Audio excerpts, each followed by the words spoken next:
Since their departure from Bern, Luke had used only side roads, driving a distance, finding a place to lie up while his pursuers, if they existed, went ahead of him. They were talking Russian in low voices like a pair of fugitives. Why are we keeping our voices down? Luke wondered, but they were.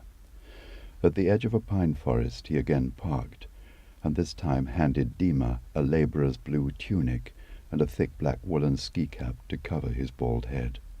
For himself he had brought jeans, anorak, a bobble hat. "They found the bastards," Dima growled in a Russian undertone, translating from the Swiss news on the car radio. "Two drunk Russian assholes had a fight at the Bellevue Palace Hotel, nobody know why. One guy's in hospital. Russian ambassador's pissed off." "At the men?" "At the Swiss. Wanna know how it works? Russian ambassador called the Kremlin. Who are these crazy fucks? Kremlin called the bitch prince. What the fuck are you assholes doing beating the shit out of each other in a fancy hotel in Bern, Switzerland?" "And the prince says?" "Emilio, my friend, my wise advisor. What the fuck are my two nice guys doing beating the shit out of each other in a fancy hotel in Bern?" "And Emilio says?" "Emilio say that shithead Dima, world #1 money launderer, has disappeared off the fucking planet." No great intriguer himself, Luke was doing his sums. First, the two so-called Arab policemen in Paris. Who sent them? Why? Then the two bodyguards at the Bellevue Palace Hotel. Why had they come to the hotel after the signing? Who sent them? Why? Who knew how much? When? Luke called Ollie. "All quiet, Harry?" "Dick, our two stragglers clocked in just a couple of minutes back, you'll be pleased to hear. 10ish, over the other side of the hill, about right for you? Nice and dark by then." 10 o'clock is fine. Grunt Station car park. A nice little red Suzuki. I'll be first right as you drive in, and as far from the trains as we can get then." Reaching the village of Zweiluchinen, Luke took the left fork that led by a winding river road to the edge of Grindelwald.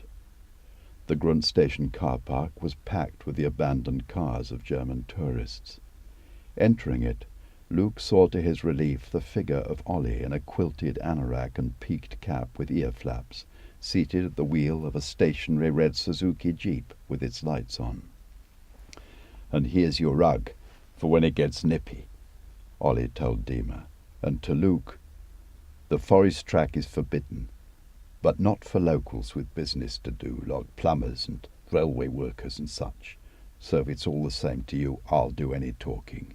Not that I'm a local, but the Jeep is, and its owner told me what to say." They passed a settlement of low chalets and bright lights. Wood smoke mingled with the smell of pine. A fluorescent sign read Brundegg. The road became an unmade forest track. The air turned thinner and colder.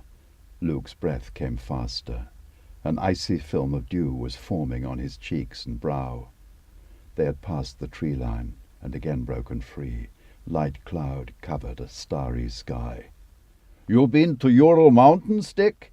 Dima yelled at Luke in English, swinging round. Luke nodded vigorously and smiled. "Yes." Like Perm in Russia. We got mountains like this." They began their descent. To their left, bathed in moonlight, rose the sinewy blue-black shadows of the Eiger glacier. Far away across the valley they glimpsed the lights of Mürren, and now and then, through the density of the forest as it took them back, the fickle lights of Wengen.